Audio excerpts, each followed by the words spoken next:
ये भूसे की गाड़ी का चालान होता है क्या? बिल्कुल होता है, क्यों नहीं होता। अरे भैया भाजपा जिलाध्यक्ष बोल रहा हूँ यार। आप जो भी बोल रहे हो भैया, बात किससे कर रहे हो तुम? आप कौन जिलाध्यक्ष बन गए तो क्या राष्ट्रपति बन गए जिलाध्यक्ष बन के? बदतमीज से बात तो करना ही नहीं। आप जिलाध्यक्ष हैं, बाद में देखा जाएगा कौन है आप। तुम्हारा नाम क्या है? तुम किस? रविंद्र सिंह नाम है मेरा, रविंद्र सिंह नाम है। तुम यहाँ पे आ जाओ, सब पोस्ट बता दूंगा मैं। यहाँ पे आ जाओ, तुम जिलाध्यक्ष हो ना, आ जाओ, तुम्हारी जिलाध्यक्ष निकालता हूँ, आ जाओ यहाँ पे। सुन रहे हो? सुनो, धमकी दे रहे हो ना, आ जाओ। तुम्हारी ऐसी तैसी करने लगूं अभी। खुश है तो फिर खुशी मना ले, छोटा बड़ा केक मंगा ले, संगम में मिलता है बढ़िया केक, संगम में मिलता है बढ़िया केक।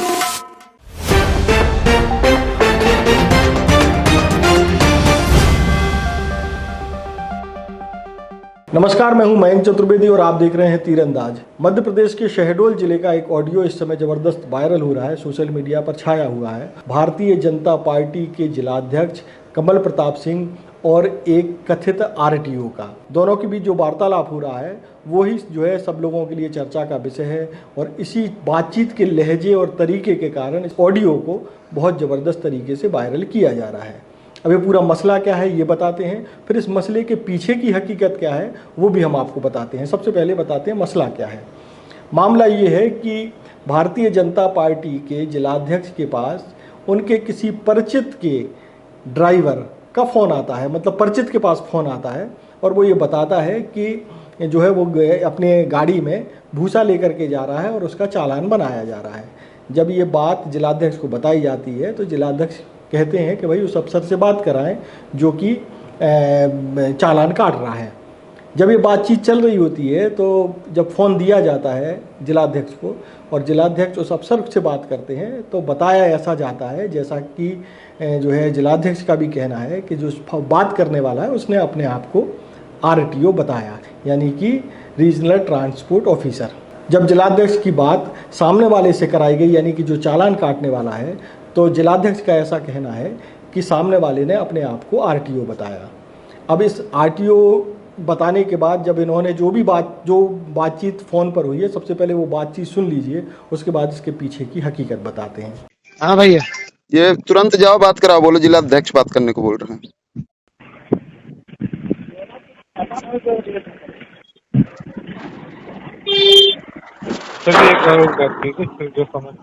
हेलो हेलो हेलो, हाँ जी, कमल प्रताप सिंह बोल रहा था। कहाँ से? शहडोल से। बताइए। ये भूसे की गाड़ी का चालान होता है क्या? बिल्कुल होता है, क्यों नहीं होता है? क्यों नहीं होता? उसी का होता है ना, मैं क्यों नहीं होता? कलेक्टर साहब को लाइन पे ले रहा हूँ, बिल्कुल ले लीजिए, बात करना जरा। बिल्कुल बिल्कुल, हमारे पास फोन आ जाएगा कलेक्टर साहब का। अरे भैया भाजपा जिलाध्यक्ष बोल रहा हूँ यार। आप जो भी बोल रहे हो भैया, बात किससे कर रहे हो तुम? किससे कर रहा हूँ? पार्टी होगा तो तमाशा हो क्या? आप कौन जिलाध्यक्ष बन गए तो क्या राष्ट्रपति बन गए जिलाध्यक्ष बन के? नहीं, किसान के सुनिए मेरी बात, सुनिए मेरी बात, ये हमारा काम है, ठीक है ना? कलेक्टर साहब का आदेश ही है, बदतमीज से बात तो करना ही नहीं। आप जिलाध्यक्ष हैं, बाद में देखा जाएगा कौन है आप। आचार तो चल रही, बदतमीज से बात तो करना ही नहीं आप। अरे कहाँ पे हो तुम बताओ? मैं जहाँ पे भी हूँ पूछ लीजिए, ड्राइवर को आ जाइए। तुम अभी वही बता रहा हो। तुम यहाँ पे आना है आ जाइए, आपको आना है आ जाइए। तुम किसान की गाड़ी रोक के बोलते? किसान की गाड़ी नहीं है, क्या स्थिति में गाड़ी खड़ी है आपकी? देखिए इसको स्थिति बना के चल रहा है। किसमें? पूरा ओवर साइज है, ओवर हाइट है। अरे ओवर कोई घर का काम नहीं कर रहा। जिलाध्यक्ष है, आ जाइए, आना है तो आपको जिलाध्यक्ष है ना, आ जाइए, मैं आपको दिखा देता हूँ क्या जिलाध्यक्ष है। आप आ जाइए, तुम्हारा नाम आ जाइए। ओए तुम्हारा नाम क्या? तुम किस? रविंद्र सिंह नाम है मेरा, रविंद्र सिंह नाम है। अरे किस पोस्ट पे हो? मैं बता दूंगा यहाँ पे। पोस्ट पे तुम अधिकारी नहीं हो मेरे पूछने वाले। अरे तुम किस पोस्ट पे हो? क्यों? तुम यहाँ पे आ जाओ, सब पोस्ट बता दूंगा मैं। यहाँ पे आ जाओ, तुम जिलाध्यक्ष हो ना, आ जाओ, तुम्हारी जिलाध्यक्ष निकालता हूँ, आ जाओ यहाँ पे। तुम धमकी दे रहे हो ना? सुन रहे हो? सुनो, धमकी दे रहे हो ना, आ जाओ। तुम्हारी ऐसी तैसी करने लगूं अभी। धमकी दे रहे हो ना, आ जाओ, फिर जल्दी आओ बराबर से बाहर नहीं निकलना। औकात में अपनी में रहना, औकात में। तो जैसे कि आपने देखा कि जो कथित आरटीओ है वो भारतीय जनता पार्टी, जो कि मध्य प्रदेश में सत्ताधारी दल है, उन्हीं की सरकार है, उनके साथ किस लहजे में बात कर रहा है। और इस लहजे की उम्मीद किसी भी सत्ताधारी दल के जिलाध्यक्ष के साथ हम और आप बिल्कुल नहीं करते हैं। वो एक तरीके से कायदे से जिलाध्यक्ष की धनिया बो रहा है। वो जिस तरीके से भाषा शैली इस्तेमाल कर रहा है, वो जिस तरीके से ये कह रहा है कि जिलाध्यक्ष बन गए हो, कोई राष्ट्रपति नहीं बन गए, जिस तरीके से वो बात कर रहा है वो लोगों के लिए एक चौंकाने वाला है, एक झटका देने वाला है। अब देखिए इसके बाद होता क्या है ये हम आपको बताते हैं। इस पूरे मसले में जो है एक एफआईआर दर्ज कराई गई है, जिलाध्यक्ष की ओर से एफआईआर दर्ज कराई गई है और उसके बाद वो कथित आरटीओ जो है फरार है।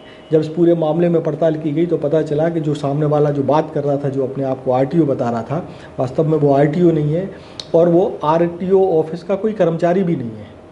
अगर वो आरटीओ ऑफिस का कोई कर्मचारी नहीं है तो वो किस आधार पर वाहन चेकिंग में शामिल था। अब ये सवाल उठता है कि क्या फर्जी लोग मध्य प्रदेश में वाहन चेकिंग कर रहे हैं या विभाग के लोग यानी आरटीओ ऑफिस के लोग किसी प्राइवेट लोगों को भी वाहन चेकिंग में इन्वॉल्व किए हैं। ये बड़ा सवाल है। हालांकि इस मामले में आरटीओ ऑफिस के कोई भी अधिकारी अब कोई भी बात करने से बच रहे हैं। पुलिस भी इस मामले में जो है अभी जांच की बात कर रही है। हालांकि बहुत सारे लोग इस मामले में खासतौर पर अफसरशाही जो है इस पूरे प्रकरण से दूर हो गई है। अब चूंकि मामला दर्ज हो चुका है, कथित आरटीओ फरार बताया जा रहा है, जैसा कि जिलाध्यक्ष ने भी कहा है, यानी तीरंदाज की जिलाध्यक्ष से जो बात हुई, अब आप उसको भी सुनिए, फिर आगे की कहानी भी हम आपको बताते हैं। मैंने बताया ना, पुलिस अपना काम कर रही है, अपराधी फरार है। अच्छा। अब कोई अनजान व्यक्ति लूट कर रहा है तो अब उसके नाम से तो रिपोर्ट होना चाहिए ना। नहीं, उस दिन हुआ क्या था? आपने किसको फोन किया था? क्या किस मसले पर फोन किया था? ऑटो पिकअप गाड़ी का, आपकी गाड़ी जो होती है उसमें भूसा लोड होके शायद जा रहा था, तो किसान से 10,000 रुपया मांगा जा रहा था। ये तो हमारा कर्तव्य है ना कि कोई समस्या में आए तो उसके लिए तो खड़ा होना पड़ेगा ना। तो उसमें आपने आरटीओ के नंबर पे फोन लगाया था या किसी आपको मालूम था कि आरटीओ का नंबर है या नहीं है? नहीं, आरटीओ था ही नहीं। आरटीओ का नंबर उसने बोला कि वो अपने आप को आरटीओ बता रहा है। अच्छा, ड्राइवर ने बताया। अच्छा। और वो जो किसान था बेचारा, अपने ड्राइवर से बात करवाया। अच्छा। और ड्राइवर ने उससे बात कराया।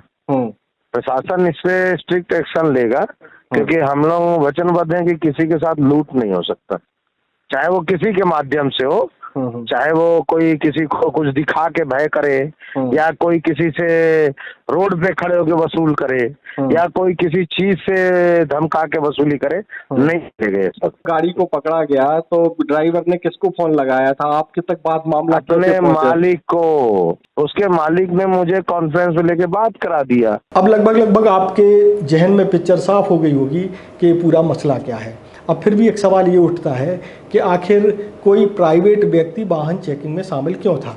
तो हम आपको एक उदाहरण बताते हैं, इससे आपको बहुत कुछ समझने में शायद मदद मिले। कई साल पहले दुर्ग जिले में एक ऐसे जगह पर पुलिस का छापा पड़ा था जहां एक पैरेलल आरटीओ ऑफिस चलाया जा रहा था। यानी कि वहां आरटीओ ऑफिस में जिस तरीके से काम होता है उसी तरीके का काम हो रहा था और उसमें करीब 20-25 लाख रुपए भी कैश के रूप में मिले थे। उस समय की बात है। और इस पूरे प्रकरण में बाद में बहुत सारी चीज़ें छन के सामने आई। हालांकि उसमें क्या हुआ क्या नहीं हुआ अभी तक वो शोध का विषय है, अभी तक क्या निकला है ये जानकारी किसी को नहीं है। लेकिन उस समय तक ये पता चला था कि जो आरटीओ ऑफिस में कुछ अफसर जो है एक पैरेलल व्यवस्था बनाए हुए थे जिसमें प्राइवेट आदमी काम कर रहे थे। मतलब वो उनको सैलरी देते थे, उनसे उगाही होती थी, उनसे बहुत सारी चीज़ें होती थी, बहुत तमाम चीज़ें हैं। तो एक ऐसी परंपरा ऐसा लगता है कि आरटीओ ऑफिस के आसपास ज़रूर रहती है, जो कि एक सरकारी विभाग के पैरेलल एक नई व्यवस्था या पैरेलल व्यवस्था चलती रहती है। हो सकता है कि ये जो व्यवस्था, जो शहडोल में जो प्रकरण हुआ है, वो इसी एक व्यवस्था का एक पार्ट हो, जो कि जिलाध्यक्ष से विवाद के बाद अब सामने आया है। अब इस मामले में जांच कैसे होती है, वो फर्जी आरटीओ या संरक्षण प्राप्त कथित आरटीओ कौन था, क्या था, और उस मामले में और क्या क्या खुलासे होते हैं, ये समय बताएगा। और खुलासे होते भी हैं या नहीं होते हैं, ये भी समय बताएगा। आगे भी इसी तरह के और वीडियो और विश्लेषण देखने के लिए आप तीरंदाज से जुड़े रहिए। नमस्कार। स्पर्श मल्टी स्पेशलिटी हॉस्पिटल अब गैस्ट्रोएंटेरोलॉजी की सुविधा के साथ आपकी सेवा में, साथ ही दे रहा है एम्बुलेंस के लिए टोल फ्री नंबर की सुविधा 180030911616। तीरंदाज।